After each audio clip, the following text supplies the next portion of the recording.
My name's Dave Barron. I'm the Executive Director of the North Jersey Transportation Planning Authority, NJTPA for short.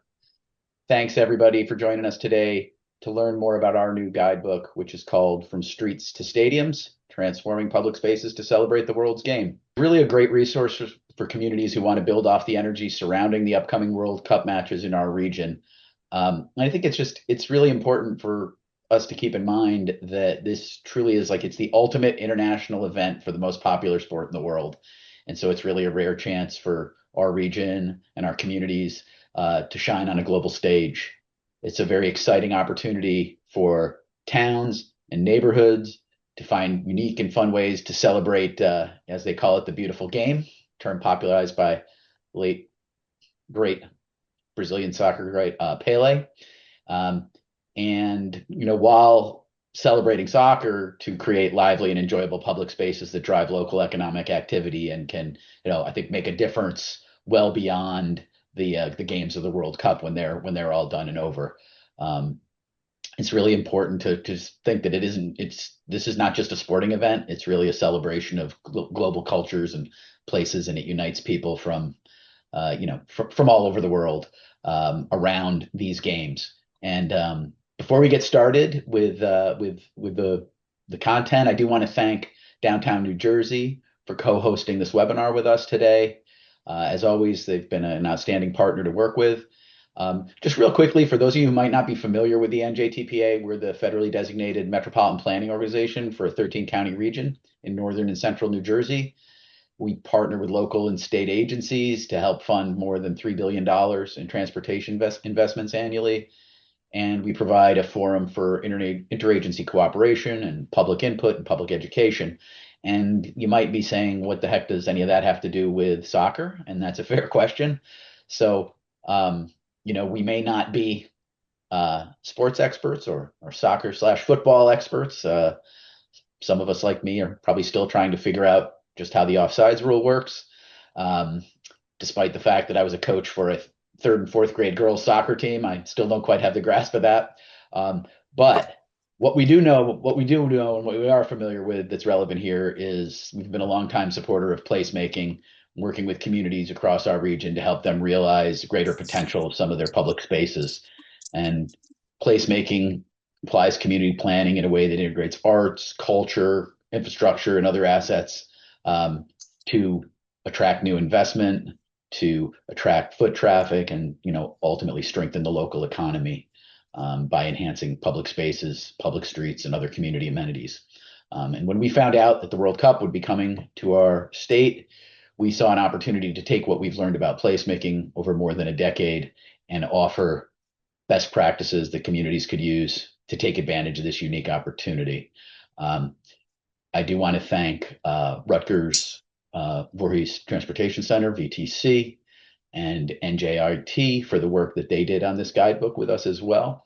The guidebook illustrates how you can use placemaking to transform public spaces into vibrant and welcoming destinations that, in this case, are soccer themed. So whether you're activating like a central plaza area or a downtown or community park or a parking lot, I think this guide will inspire you to think creatively about how to do that. So I encourage everyone involved and communities across our region to really seize this opportunity to showcase what Northern and Central New Jersey are all about, diversity, a love of sports, and a commitment to creating thriving and memorable public spaces. So with that, I'm going to once again thank you for being here, and I'm going to hand things over to Natalie Pinheiro from Downtown New Jersey. Oh, thanks, David. So good afternoon, everyone, and welcome. On behalf of Downtown New Jersey, I just want to thank you for joining us today. I also want to extend our sincere appreciation to NJTPA. When we found out that this was happening and made the connectivity, right, between not just the planning and the placemaking and the economic development, we knew that this would be a perfect workshop to share with our members and our subscribers. So again, thank you for your leadership in developing the guide and convening the workshop today. Today's webinar is really grounded in a timely and important question, right? How can communities in our region strategically respond to the opportunities that are presented by the World Cup?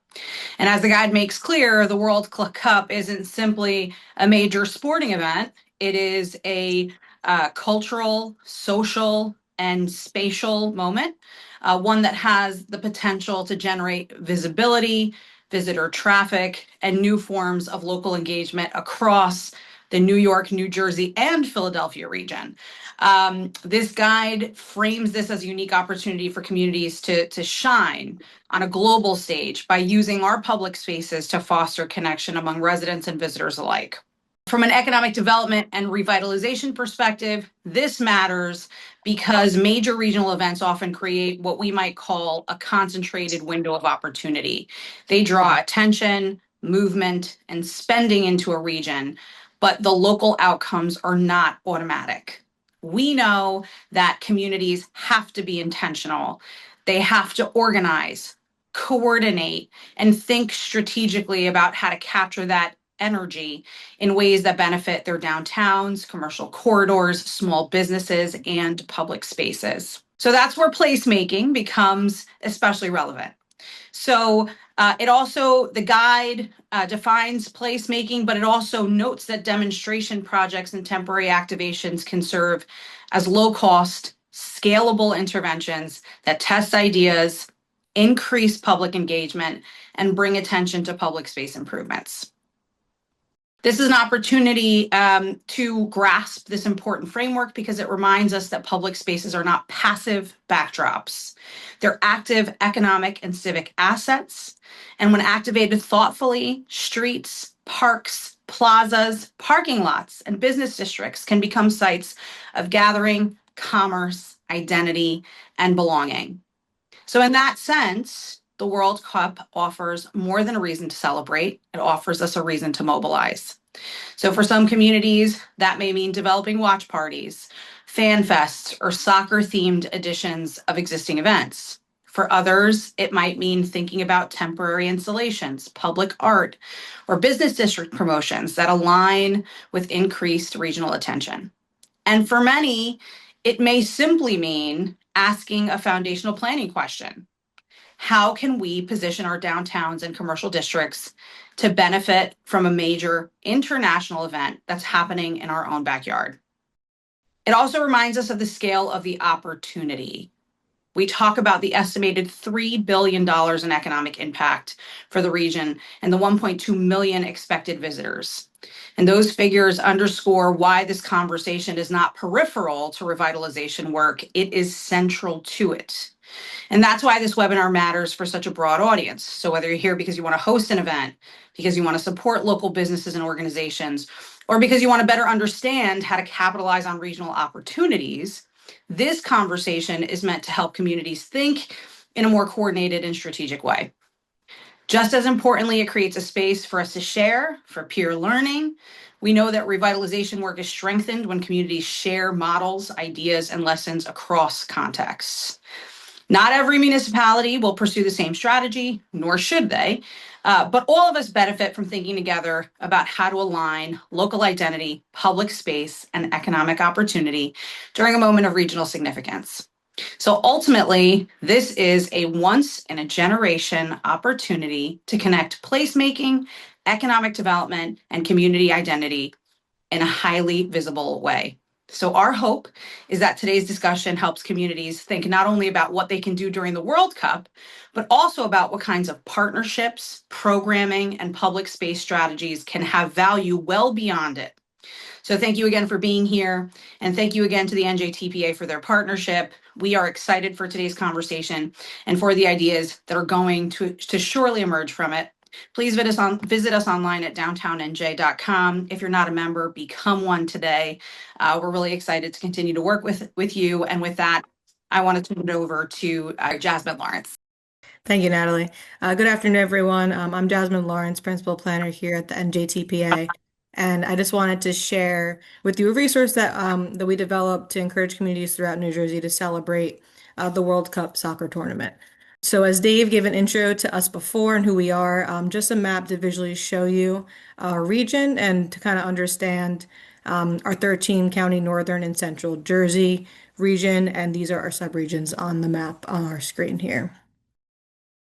And before we jump into the guide, I just want to talk a little bit about public spaces and their importance. So they are the most influential place outside of our homes. They contribute to social, mental, and physical health. And they really help empower people to gather and be seen. And this helps create a sense of community. But what really makes spaces great is the act of placemaking. So, placemaking inspires people to reimagine and reinvent public spaces while also helping integrate arts, culture, and other community assets to attract new investments and strengthen the local economy, which then in turn enhances public spaces and can activate streets to make them feel like places for people. And placemaking is a sustainable form of economic development that links job creation to specific places by enhancing public spaces, streets, and other community amenities. So, thinking about placemaking and how it helps us imagine um, public space and how to use it. So, for example, an empty parking lot on the weekends can become a destination that people visit every weekend for a local market. It can create a sense of place or comfort by incorporating familiar and maybe some cozy elements like books, tables, chairs, and making a large space feel more human scaled by giving it a sense of enclosure, which makes the space more inviting, right?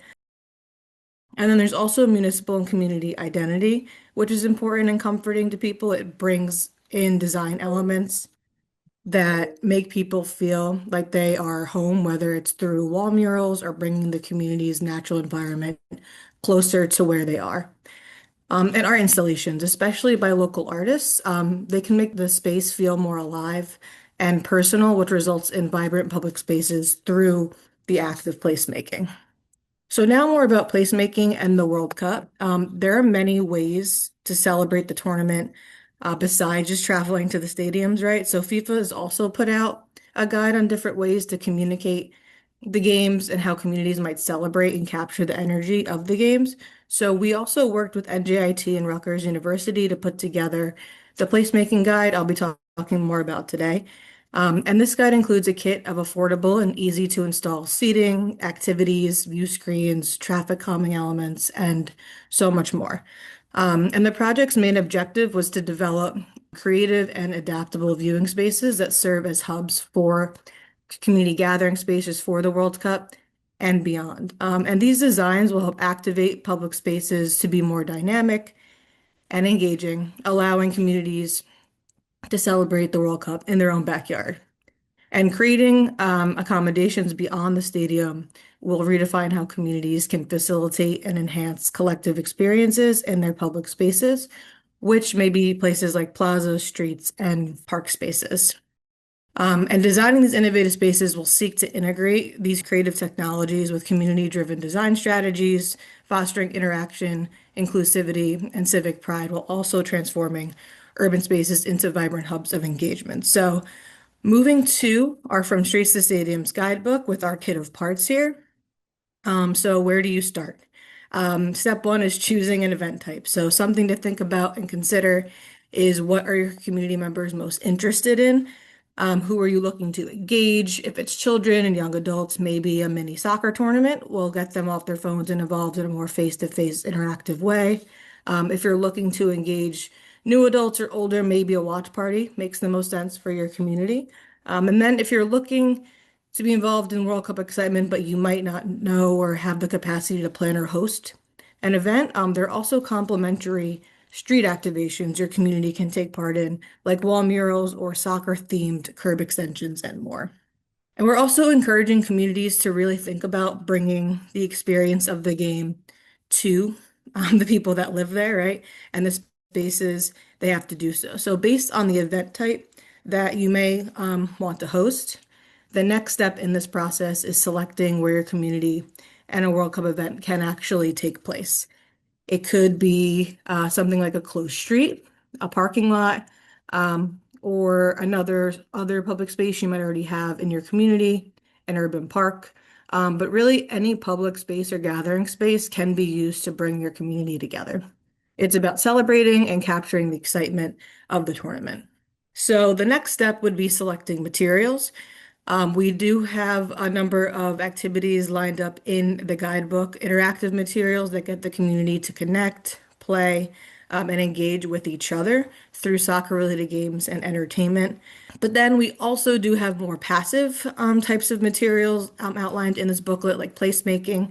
And these are items that encourage meeting one another and add a sense of place, right? So they range from tables to eating and then other materials like hammocks for lounging. And just an example of a street project.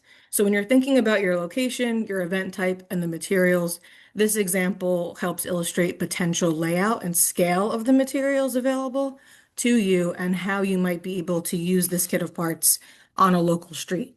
So you can see in this example, it includes a mixture of placemaking and activity materials like seating, screens, and games. And then similar to the last drawing, this also includes a layout of seating, screens, and games, but it's a little bit more active compared to the previous slide with the number of activities that are available. The green turf kind of makes you walk through the space, right, and hit different activities as you walk along the closed street. So this really just comes to show the type of environment you want to create is totally up to you. And then here it's shown with the parking lot. So maybe closing a street off for a day might not be feasible for your community, which is totally okay. There are a number of locations you can consider optimizing to be involved in World Cup placemaking. So taking an underutilized parking lot or maybe a locally owned parking lot that really isn't used on weekends. So when you put all these ideas together, materials, places together, you end up creating an atmosphere that can bring your community together as well. So whether you close down a street, occupy an underutilized parking lot in town, or set up screens in the park, this is an opportunity to bring family and friends to celebrate. You could also have soccer-related activities available for kids. Towns can provide their own seating or even encourage communities to bring their own chairs. And as always, there might be some coordination with your local Department of Public Works, police, permitting, and individual businesses. So understanding your goals and visions from the start is important. And then there's also opportunities for local fan fests, which may involve closing down a local street for the weekend or duration of the tournament, holding a recurring fan fest in a parking lot or public plaza, or making a recurring farmers market more soccer themed. Such ideas creates opportunities for all members of your community, whether they live, work, or play there, to interact, learn, and celebrate the games, different cultures, and benefits of placemaking together. And just to wrap a lot of this up, so here at the NJTPA, we do have a demonstration library, which helps empowers communities to install flexible and temporary street designs and help implement complete streets for all users and all travel types. So this program was created in partnership with Hudson TMA to support low-cost, quick-build projects. And we assembled a collection of materials that are available for loan at no cost to communities that want to implement a temporary demonstration projects. And some products and possible initiatives to consider, especially around our guidebook and the World Cup, closed street treatments, World Cup themed traffic calming, so promoting walkability and making people feel safe walking and biking, but maybe it's soccer themed or painted with soccer balls around that, installing parklets to reclaim public space for people over cars.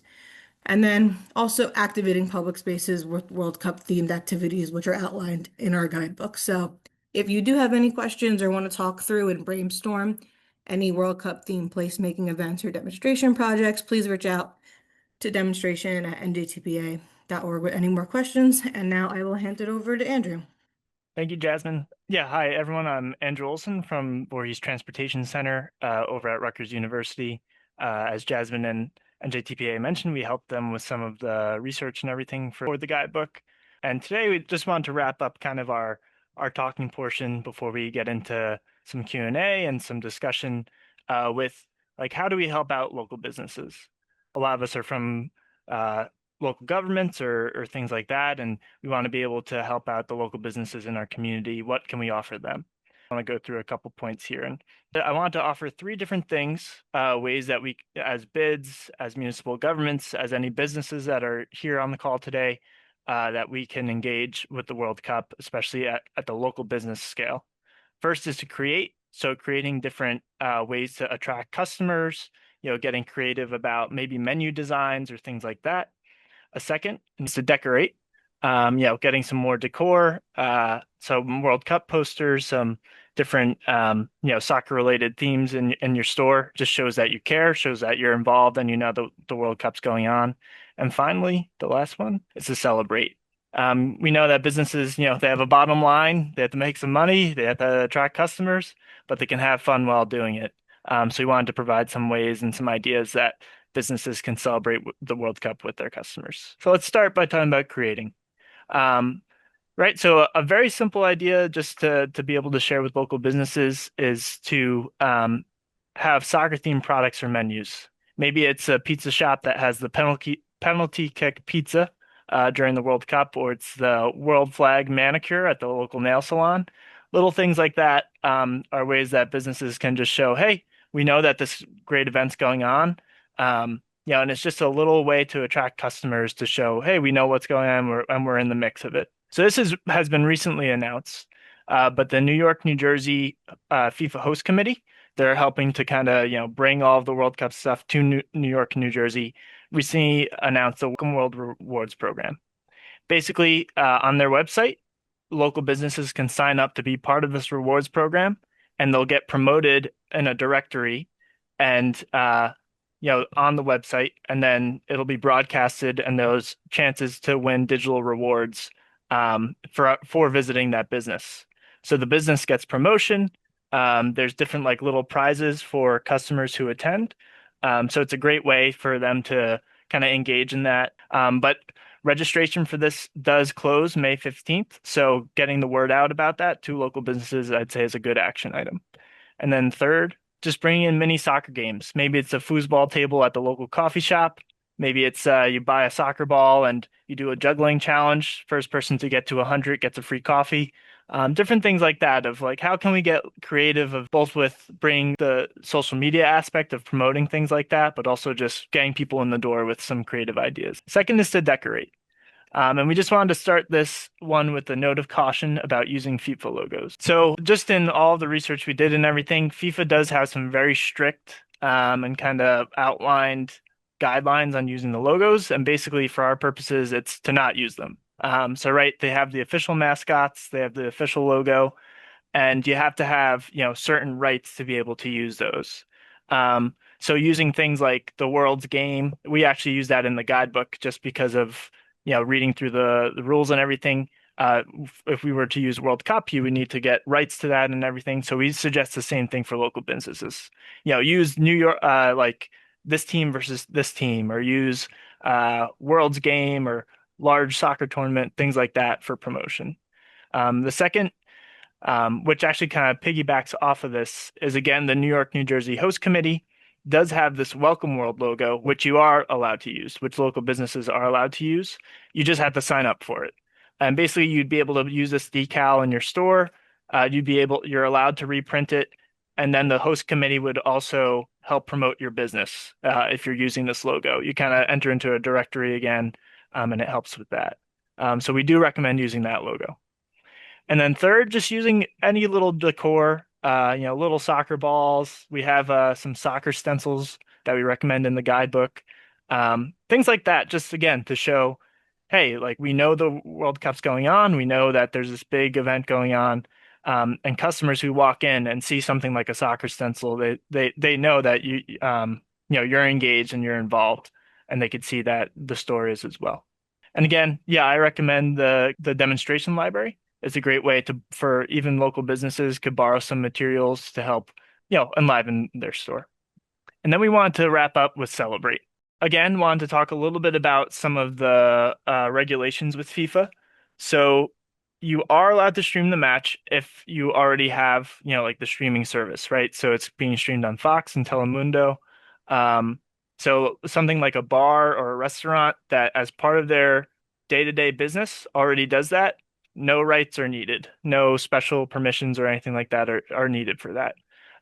Same thing with, like, let's say local government wanted to show the match. Again, if you're showing it for free, no rights are needed as long as you have the streaming service. We could get into that a little bit more after. I'll have some links to share, but I'll kind of come back to that. And I've been saying it this whole time, but for local businesses, it's a great idea to partner with the New York, New Jersey Host Committee. They have an event calendar on their website, and they're willing to put your event on that calendar if you just have the QR code up here. If you just register what your event is, this goes for both communities and for local businesses as well. And then just the third thing, just the same goes for what we said about the guidebook and coming up with creative events, right? So local businesses can also engage in those fan fests. Like how can a municipality partner with their local commercial district to get people out to a fan fest, to table, to provide a food truck, things like that. I think there's really great opportunities that we hope that local businesses could to come up with some creative ideas to celebrate the World Cup, even at their local store. So yeah, with that, that was just some of the different things we thought, hey, this isn't just for municipalities, but even for individual businesses, there's a lot that they could gain and kind of build off of. And we want to spend some time now, after kind of everything we said, to have some time for discussion, some time for workshopping, and for answering questions. We were initially thinking to do a breakout groups, but then we realized, wait, why divide all the different, resources and everything that we have? Why don't we kind of just all share in this main room here? But we did want to talk about kind of three different topics. So we wanted to discuss, hosting a World Cup event and what that entails, what I covered with supporting local businesses. And then there's a lot of the regional stuff going on. So some of the fan fests, some of the fan hubs. It was just announced about Sports Illustrated Stadium being a fan hub, and it seems like they're announcing things every day. So there's a lot to keep track of, which we understand. But if you do have any questions from what we spoke about or other things, kind of the floor is open now for some Q&A. And we'd love to hear from you. So if there's anything that you guys are planning already, like, hey, I'm planning to do XYZ thing, we think this is a great space for other people to kind of hear some best practices or hear what you're doing. So if there's anything that you would also want to share, just kind of, hey, this is our plan, we'd love to hear it too.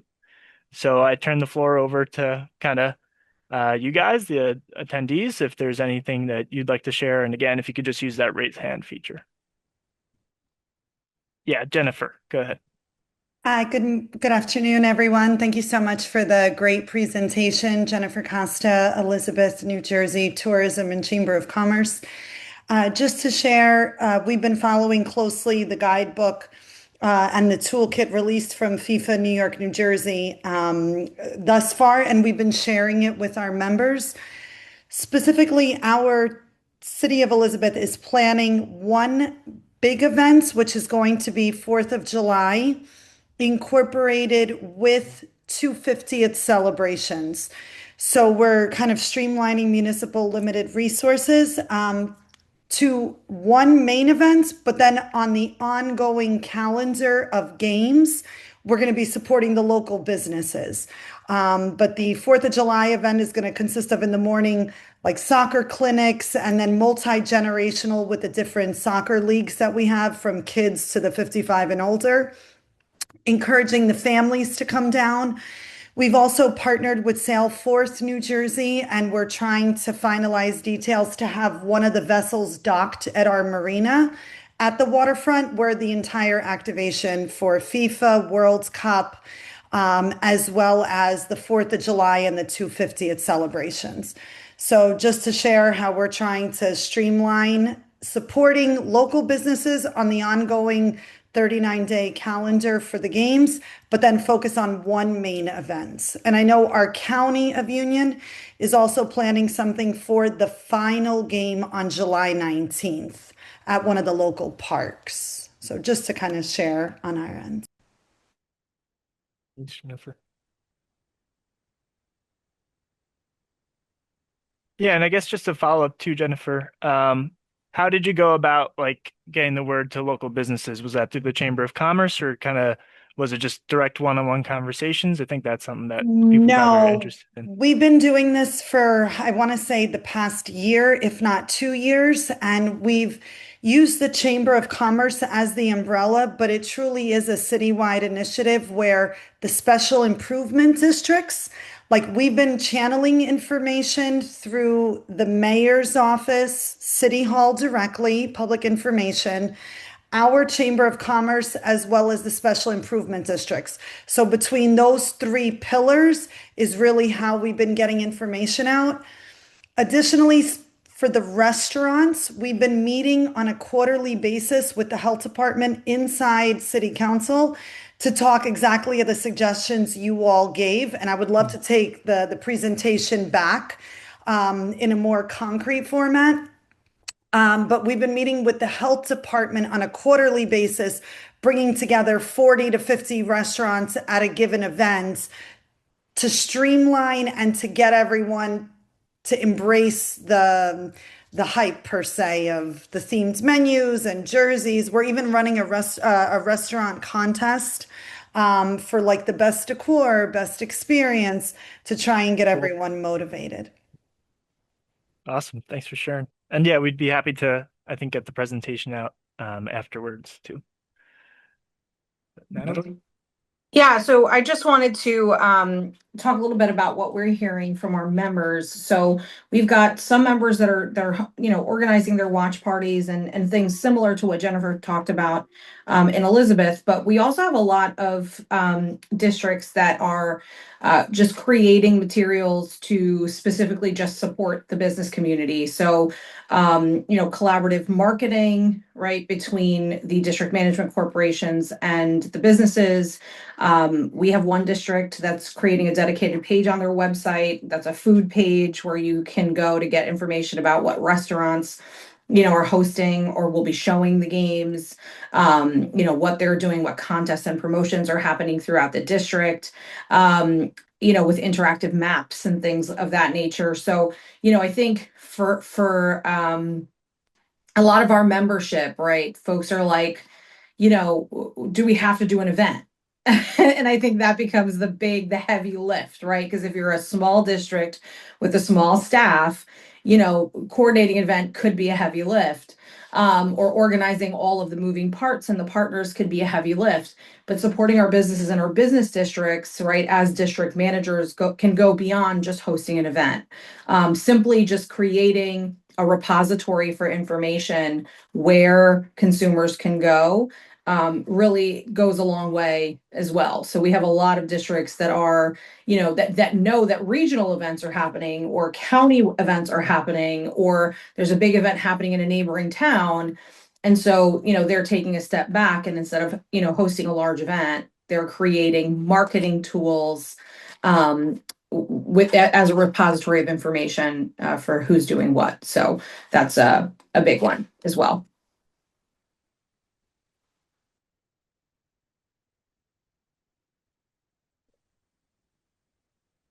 Questions, comments? We got? And one thing to share, just some history too. I know there was the like Liberty Fan Fest, but now it's kind of turned into the like that was removed, and now it's kind of turned into the local community initiative, where they're giving out 5 million in grants to help local communities do things like this, the events and everything. There isn't kind of like an application yet, but we'd be happy to share that kind of once it is live. I've been trying to find out like that. I know it was announced, I know it's secured that they're kind of going to be giving out grants to help support things like the local events and everything. But we'll definitely like try to follow up after when we get some details of like how can like a municipality actually apply to get some of that money and everything. And I just see a question in from okay, and it just came up as a question. There we go. Great. And then Ryan, I see what you just posted there. That's great. So NJEDA has yet to announce the application, but NJBAC will forward any info as soon as it becomes available. Great. And then Mike Dannemiller, you just had a question here. Let's see. Has anyone already reached out to NJ high school state champion soccer teams? They might be great communities to leverage for local events and watch parties. West Orange Boys has a very supportive group. Yeah, it's a great idea, like getting the high schools involved, the soccer teams especially. And I think, yeah, I would think that the NJEDA grants could possibly bolster some of that, right? Like a watch party for a high school or something could flow through the Board of Ed or municipality once more is brought up.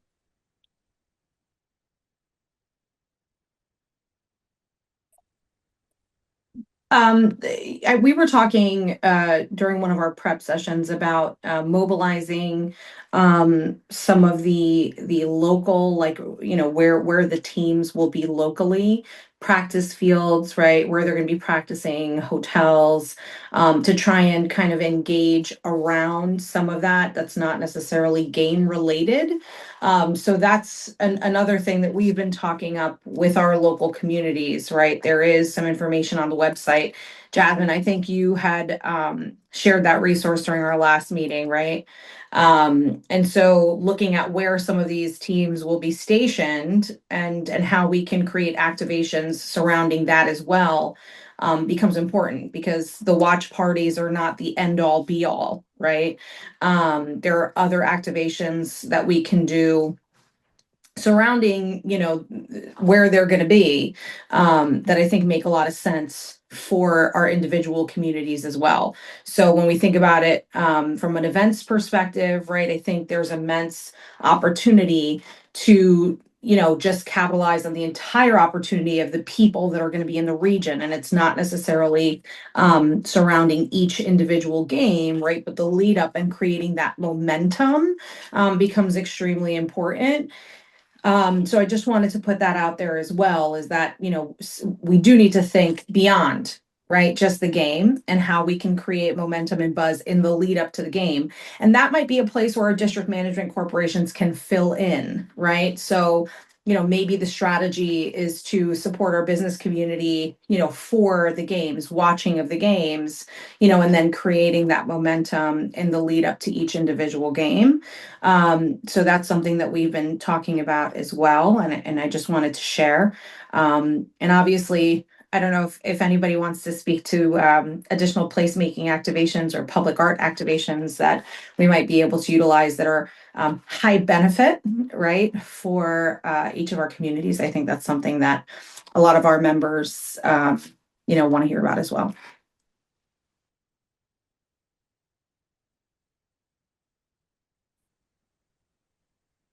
Now, I have a question. I was Jeff Perlman, NJTPA, and then Natalie, you said something that I think what you've heard from members, the quote, do you have to actually organize an event? And it speaks to resources, not necessarily financial resources, but really, human resources, the staff at business improvement districts and special improvement districts. So I guess the question is like if you were looking, if those on the call, you're looking at this guidebook.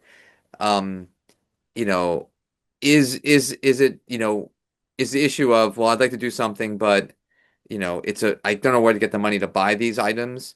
If that's the case, like, I think, and Jasmine, when you talked through the guidebook, the students at NJIT who did some of the initial work and some of the sketches you saw, like on the street and in a parking lot, also created went through and found, all those materials, where to buy them online. And so, if you have questions, I mean, Jasmine, you could provide those links so that at least where to buy the stuff, and it's not very expensive. A lot of the stuff is fairly inexpensive. Um, at least that can be removed for you. Like, all right, I know where to get it. I know where to order from. It's at this vendor, this website. That could help a bit. If that's the issue. If the issue is brainstorming and thinking about where to do it, and that starts a whole other process, then I can imagine that being a harder lift. So I'm just kind of curious, is like, you know, is it which is it the getting the items or doing the other part of the planning? And I see Jennifer Costa, you have, yeah, I mean, I think we can get you the list that we had that was put together. It was last year, but I think it's still pretty relevant. Yeah, if anyone has questions about that, definitely you can send an email to demonstration@njtpa.org, and I'd be happy to share links to find those specific materials that are outlined in the guidebook, or if you're looking to maybe do a demonstration project that's more based off like street safety or redesigning the streets with the soccer theme focus, let us know. And we have materials available for that to loan for free as well. So just keep us posted, and we're happy to brainstorm any ideas you might have and help you make your vision for this World Cup, bring it to life. And just to jump in, Ryan, you're asking about, that while we're North Jersey, Central Jersey, that there's South Jersey too, and the guidebook is applicable obviously for the entire state. But as Jasmine mentioned about the Transportation Management Associations being in support, that's statewide. So if you wanted to, if there's a community that is interested and we have materials to loan out, we do loan them out to South Jersey. We loan them out to South Jersey too.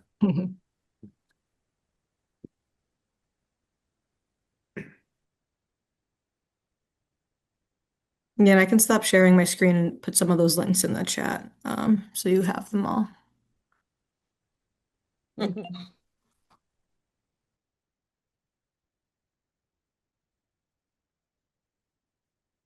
Okay, I have a question. Pam Stefanik from City Market in New Brunswick. Sure. So we're going to actually be hosting a team at the Heldrich, and we're looking to partner with a recreation with the city. We have a call coming up with Rutgers to see if they're doing anything, see how we might be able to partner with them as well. Do you know if they're, because of the transit situation, do you know if New Jersey Transit is going to be enhancing the traveling on the rail? Because if we're advertising and we want people to stop in, the train station is just a block away from our downtown, so it's very walkable. And we'll be actually looking to be doing a lot of activities and watch parties. So if somebody wanted to come, I'm just curious as to whether or not there's going to be enhanced transportation. That would be on the Metro Northeast Corridor, Northeast Corridor. Sure. This is Mike Dannemiller from Transit. I can't speak officially on it. I'm not on that planning committee. Is anybody else from Transit here on the call? No. Otherwise, I can just give a global update. We're on it. Okay. The big picture, there's going to be enhanced ambassadors at every station. Northeast Corridor is a big focus there, and we're absolutely doing what we can, and there's planning involved that I can't speak to. There's others that know way better than I do, but Transit is absolutely, Oh, cool. okay, we're on board. Okay, yeah, because Puns I intended. know, yeah, I know that when Rutgers went into the Big Ten initially, we were talking about how they had ambassadors at the train station and at the parking decks in the downtown directing people where to go. So it's good to know that there'll potentially be some ambassadors at the train station. And I just have one more question, Andrew. If we're doing a game watch and the game watch is so we generally close down a portion of our main roadway, George Street, and each of the restaurants will show a game outside as well as inside.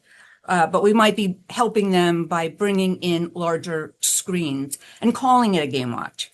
Would then, and I really, well, as of right now, I don't anticipate it being more than maybe 500 people in total on the whole street when there's a game. Would that mean we would not have to apply for a permit? Sure. I'm gonna post the link to the public viewing guidelines Okay. that FIFA has. I just put it in the chat. So definitely check that for double check my work from what I'm about Okay. to say. But I would think, yeah, I mean, it's part of their regularly scheduled business, right? These restaurants that host the games. And then um, from what we've understood, kind of from what Jasmine and I and everyone from reading these public guidelines and stuff, as long as you're not charging a fee to enter, as long as you're not charging like, hey, you want to watch the game? Give us $5, the city of New Brunswick. As long as it's free, And I mean, people are going to be coming in and out. So I wouldn't say that's like 1,000 people, right? It's more of a kind of Yeah. open. But again, check the guidelines. It says similar things there. And that's kind of it's official FIFA public viewing guidelines. So I definitely double check kind of what it says there. And I see Okay. Mike Yeah. Vandermiller, were you Well, about to Jeff and chat? Jasmine, J&J, is George Street going to be open to pedestrian traffic and It'll restricting be, motor vehicles? yes. So I just put in a request to the mayor yesterday uh, for temporary closure from June 1 to October 19th. So we'll be programming that not only for FIFA, but also for the 250th and some other things, like there's the Wimbledon and other things. So we're trying to combine everything. And one of the other things that Amy on my staff and I were talking about too, we've had some 250 and FIFA meetings with some of the key stakeholders in town, is doing treasure hunts in the businesses. We also have the Mexican consulate here. So we're hoping that we're able to actually draw. We have they're creating a new SID in town. So the Esperanza neighborhood, which is the Latino neighborhood, is now on the 15th of April. It should be approved at City Council that they will be a new SID. So that'll be the Latino community in New Brunswick as well. So it'll be exciting to see what happens come June between the downtown on George Street and the downtown in the Latin community Cool. when FIFA comes into town. Thanks, Pavel. That's great. I just want to mention, as Natalie mentioned before, how there's some of the team base camps as well. Sorry, I was sharing my screen before, so I didn't want to navigate and have you all watch me Google things. But I'm going to put in the chat the list of the communities that will have those base camps, as well as a link to FIFA's like official site where you can go through and sort. So you can look through all of New Jersey because there are South Jersey options as well. Because as mentioned in the chat before, there's going to be 6 matches also in Philly. So the whole state can take advantage of this. It's not just North Jersey. Great. And Robin, I saw that you had commented that you wanted to mention something. I do. Can you hear me? Yes. Okay, great. So, I grew up in Maplewood, New Jersey, and we had such great green spaces so adjacent to the small businesses that, that it was always wonderful just to kick a ball around and then get a bite to eat. But a lot of other places, like Princeton, have competing traffic flow issues, parking. So I do think it's a New Jersey issue that not all of our downtowns or main streets have green spaces that are available. And I love the ideas for activations in parking lots and street closing. But I think with all the 250th competing needs, it's a little challenging. So we're working on it. But it is challenging to find green spaces for more athletic or larger fun rolling on the grass type of activities in in some of our downtowns, and that's something I think we should work on as an incentive going forward.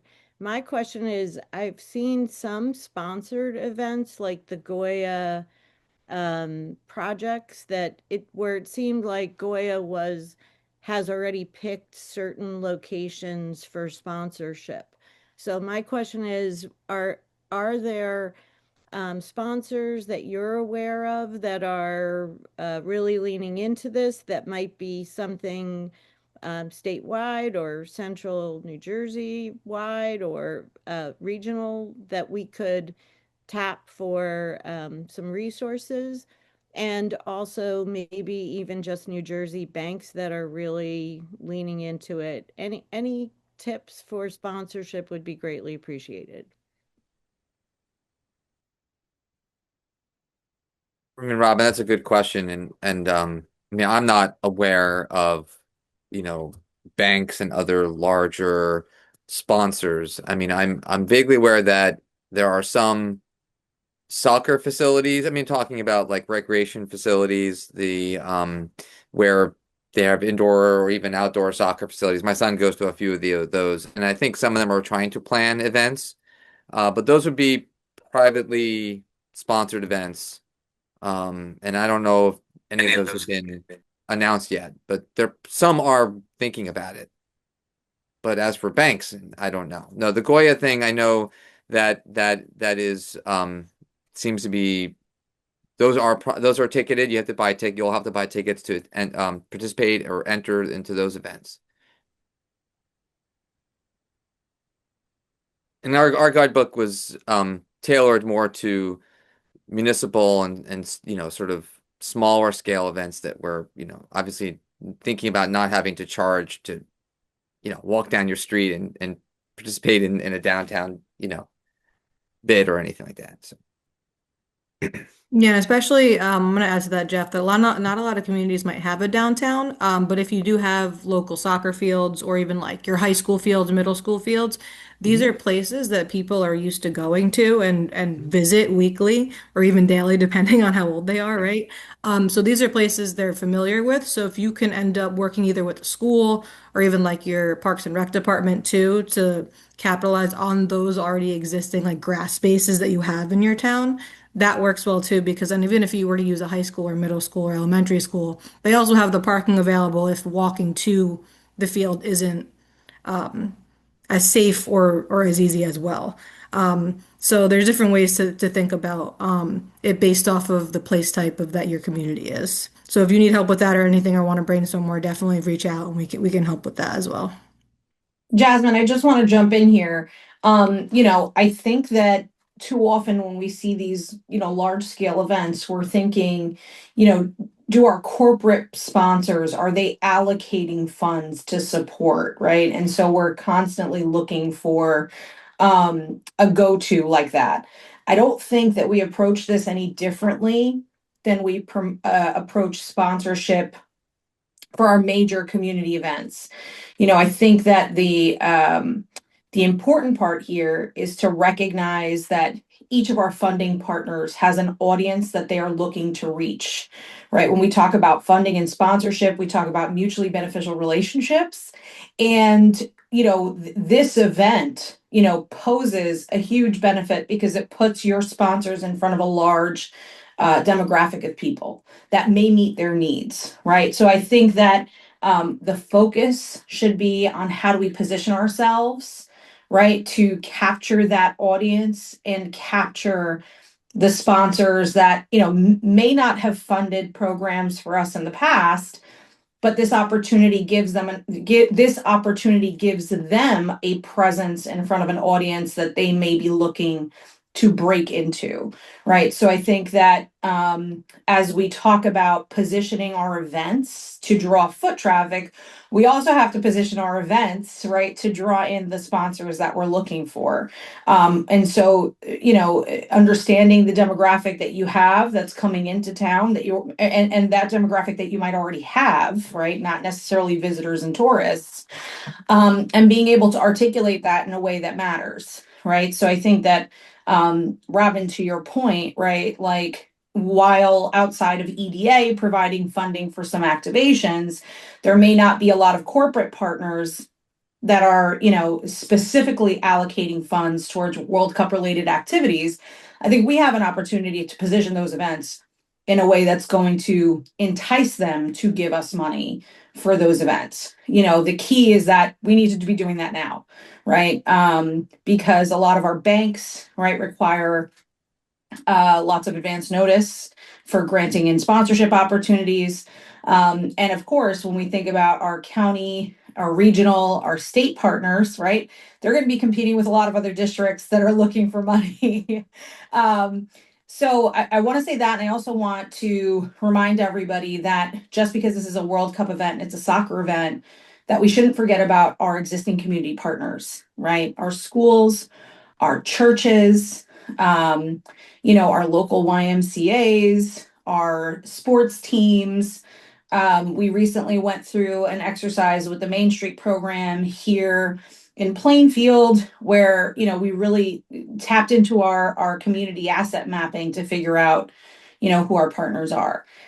So don't forget about those partners, because just because they don't look like they're outwardly ready to support a World Cup event, it doesn't mean that their audience isn't ready to promote an event, and they might be looking for a partner just like you to come to the table to put their name on an event as well.